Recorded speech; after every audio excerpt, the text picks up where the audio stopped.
महाराष्ट्र में इन 3 सीटों पर फंसा है बीजेपी। शिवसेना और एनसीपी के बीच पेच क्या चाहते हैं अजीत पवार। महाराष्ट्र की सत्तारूढ़ गठबंधन ने अब तक सीट साझेदारी को लेकर संयुक्त प्रेस वार्ता नहीं की है।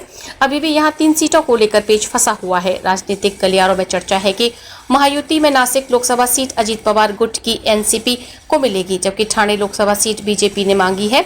शिवसेना ने इस बात से नाराज है कि बीजेपी और एनसीपी ने लोकसभा में उसके 2 अहम सांसदों की सीट की मांग की है, इसलिए सीट आवंटन अभी तक पूरा नहीं हो सका है।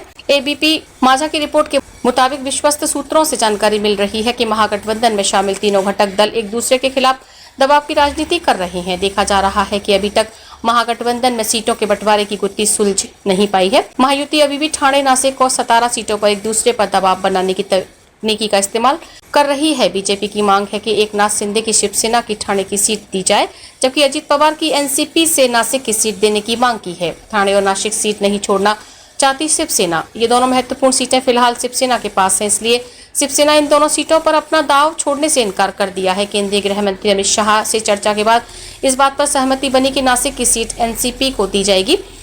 ऐसी संभावना है कि छगन भुजबल नासिक में एनसीपी की ओर से उम्मीदवार होंगे। हालांकि अमित शाह से मुलाकात के करीब 15 दिन बाद भी इस संबंध में कोई फैसला नहीं लिया गया है। दूसरी ओर ठाणे से भी शिवसेना के पदाधिकारियों ने दबाव के आगे न झुकते हुए ठाणे सीट बीजेपी को देने से इनकार कर दिया है।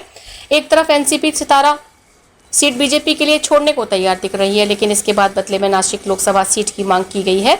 हालांकि नासिक सीट पर आश्वस्त होने के बाद भी उम्मीदवार घोषित करने की इजाजत नहीं मिलने पर एनसीपी से नाराजगी जताई है। नासिक सीट न मिलने पर सतारा में प्रत्याशी उतरेगी एनसीपी का कहना है कि यदि आश्वासन के बाद भी नासिक सीट उपलब्ध नहीं होती है तो हमारे पास सतारा लोकसभा क्षेत्र के लिए इच्छुक उम्मीदवार है और हम इस सीट से सतारा जिला सेंट्रल बैंक के अध्यक्ष नितिन पाटिल की उम्मीदवारी की घोषणा करेंगे।